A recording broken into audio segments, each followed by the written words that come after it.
There's always what I refer to as the honeymoon phase with yoga.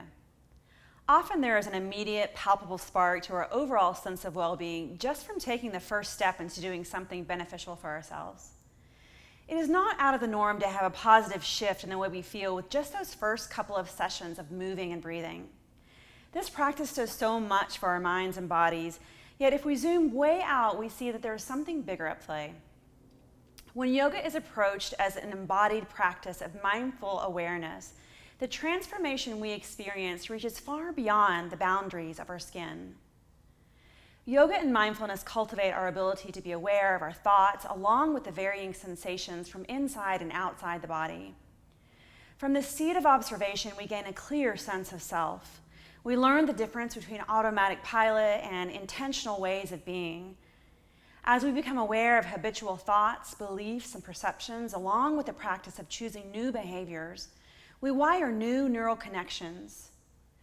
These new connections eventually begin to override the old subconscious patterns along with more fully integrating the different parts of our brains. This integration is what sets us free from being driven by programs of the past. A new sense of self emerges, which has a tremendous effect on our health and well-being.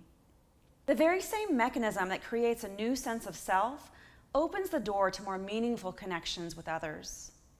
When we overcome limiting self-perceptions, we expand our ability to resonate with and see others more clearly. Yoga is ultimately about the health and vitality of our connectivity with others.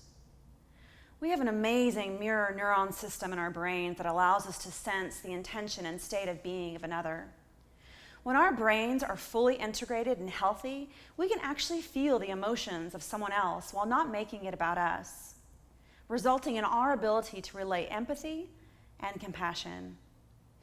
Our healthy relationships with others begins to create a sort of feedback loop, invoking a more positive sense of self. So the initial new sense of self leads to more healthy relationships, which leads to a greater sense of self, and on and on. You could say that our sense of self and relationship with others are not separate at all. The health of one so highly depends on the other that they become one.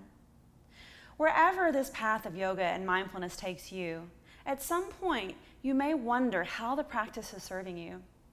You might look for some way to judge your progress. While many yogis are tempted to gauge their success by the depth or beauty of their physical postures, I urge you to look elsewhere. Look at the ease with which you're connecting with those around you. What is the quality of your relationships? How do you perceive those closest to you as well as those you hardly know? Are you experiencing joy and gratitude? I will leave you with this quote from Dr. Dan Siegel. Finding a path toward being a solid me and being able to join in the vitality of a living, breathing, supportive we is the overall and ever-emerging goal.